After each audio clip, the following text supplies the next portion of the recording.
to an all-new edition of Outside the Box. I'm your host, Alex Ansary. At the moment of recording, it's November 2nd, 2011. I am in Dallas, Texas. I've been here since September 13th, 2011. I moved away from Portland a couple months ago, and it's been a very interesting experience. I'm going to talk about that a little bit tonight. Now, I'd like to extend a very warm welcome to everybody watching the show right now, even those that are staff at PCM, but especially to those that have been watching this entire time for 6 years that I've been on the air, and of course to people watching on YouTube.com. Now, I know things have been a little bit confusing the last couple months. You're probably going, why has there been an Outside the Box rerun, replaying for nearly a month? And for those that have been watching the show for a long time, you know that I was struggling quite a bit in Portland, Oregon, dealing with finding shelter, finding work that relates to what I do, what my passion is. And it was time for me at the ripe old age of 31 to try living somewhere else. And ultimately, I think that we have to shed our fears.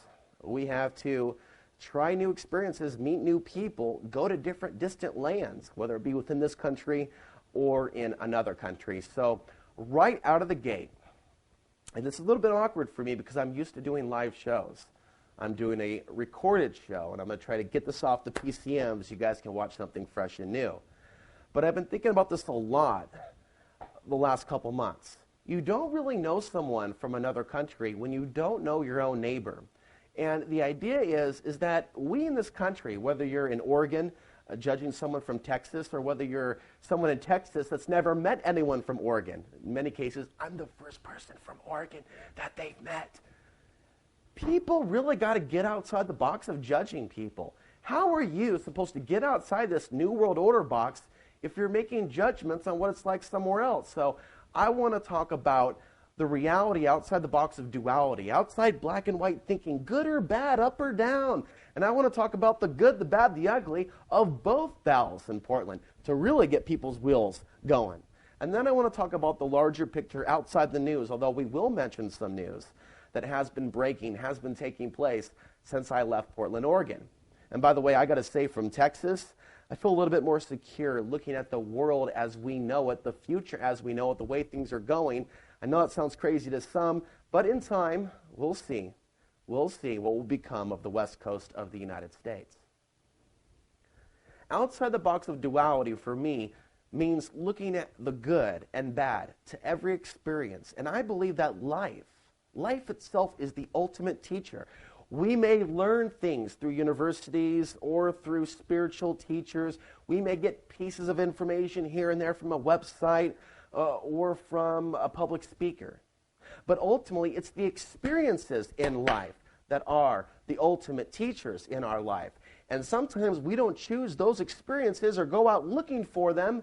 They find us, and we experience those lessons, those tests, whether we like them or not. Many people in Portland, Oregon view people in Texas, for example, as a bunch of backwater, illiterate, Bush-supporting rednecks. When you get here, yes, it's a culture shock. But it's not quite what you would think. The same thing goes for people in Texas thinking about or trying to conceive in their mind of what it's like in Portland, Oregon, which is a very, very different city. A city that's very close and dear to my heart, but Portland is very, very different than what most people actually think that it's like. We have to start understanding that on some level,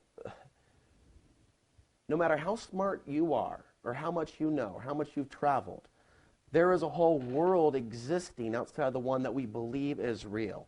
So I'm using this to illustrate a larger point. So if we don't know who our neighbors are, if we don't know from Portland what it's like in Texas, how are we supposed to know what it's really like in the Middle East right now? Or in Africa? Or if we don't really know who our politicians are, whether they be Barack Obama or Mayor Sam Adams, how do you think you're supposed to understand how the New World Order is operating, how those entities that control or attempt to control this planet and its politics, how are we supposed to understand how they're thinking if we don't understand what's going on in our own backyard? We must get outside the box. politically, spiritually. We must get outside the box and look at things from another perspective, because the world is a very, very interesting playground. The world is a very interesting stage. You know, I named my show Outside the Box for a reason. It wasn't an accident. I named my show Outside the Box because at its very inception, I wanted to give the show a name that would encompass where the show would go and not give it any limitations.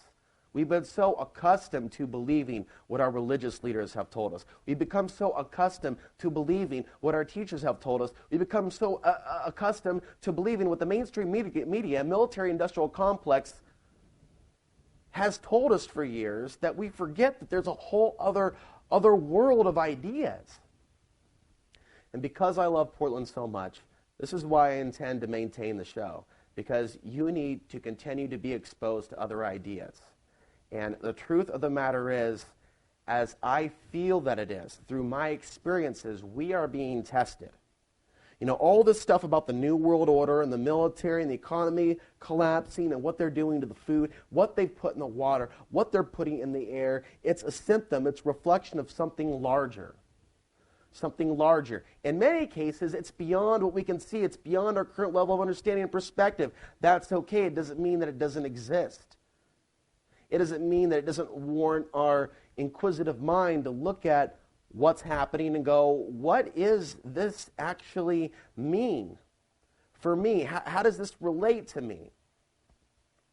There is something very, very special about who you really are inside that human body, that biological spacesuit, inhabiting this crazy planet we collectively choose to call Earth. There's something special about you. I believe this. There's something special about me, the real you and me, beyond our genetics. People are very, very focused on the external spacesuit. Where I'm from, for example, because I have tan skin, as if that's somewhat significant. I'm far more than Alex Ansary. And if I'm really, really serious about the truth, my awareness will never divert from the reality that in this lifetime, we must become who we're meant to become, not become another carbon copy of someone else. There's something special and unique about each and every one of us. Look at biometrics today. Even the New World Order knows we're unique. We all have our unique fingerprint. We all have our unique voice signature. We all have our unique way of walking. We all have our own unique retinas.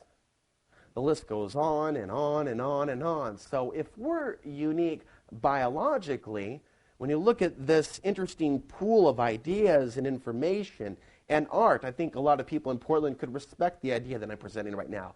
There's something more magical to us than being another clone.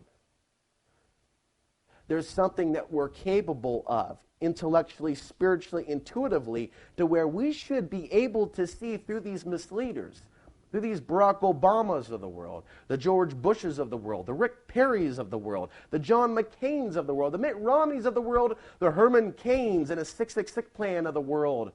We have to understand we were gifted and blessed with knowledge. And this knowledge that we have can be used as a powerful tool to slay demons that exist in our world, right now in real time, around us. This show, from its beginning, from its inception, has aimed to educate people about the truth about 9/11 and why we're really at war. This show, from the beginning, has told you about the Big Brother buildup when it was not popular, when people were still in denial. We're not in Big Brother land, Alex. Oh, the cameras are here for our safety. They're here to help us. And now I'm reading reports like the one I did yesterday about taser drones are about to be unleashed over the skies of Montgomery County in Texas. That's Houston, Texas. We went from denial to apathy overnight. We are looking at apathy on steroids. Ladies and gentlemen, the battle of good and evil. You may be reading about it in the Bible, but you should be looking at it happening around you and through you. We are talking about a real life version of the film Invasion of the Body Snatchers. When you see people shut down their inquisitive, cognitive mind, the part of them that questions authority, that questions establishment, that questions a predator trying to herd them and their family into a kennel, that is a zombie. That is a clone. That's almost some sort of a demonic walk-in where the human spirit, be they male or female, has given up. There is a renaissance taking place on earth right now of people that know the truth, that are seeking the truth, and at the core of this, deriving those questions, say for example about 9/11, is an overwhelming tidal wave of compassion. Unbridled, unstoppable compassion for every single living creature on earth. The battle of good and evil is being waged around you and through you. We have people dancing on stage like marionettes. Barack Obama, Rick Perry, many others, people in your own local community that are pushing the same old agenda of worshiping banks, worshiping the military, worshiping prisons, worshiping police, worshiping the system. The old ways are crumbling down, and we need people like you to be a part of creating the new world without a new world order, because we are living in transformative times. We are being tested. We are not here by accident. There is no random fizzle or explosion in the sky that accidentally caused you to exist on earth right now with now 7 billion other souls. There is no accident experience that we are collectively going through right now. We're being tested. Look around you. This whole thing called free will. Free will. The free will is the very thing, the free will in your body, that can set you free from the chains around your wrists and ankles. And it's the same free will that will keep you locked in the coffin, that will keep you locked in that box of illusion and despair. We have choices, and the greater reality is when you start learning about what it really means to survive, what it really means to prepare for the world of tomorrow, we need less than what we're told we need. I've chosen to not participate in the demonic system many people are participating in, racing on a hamster wheel to get another cookie, to get another Federal Reserve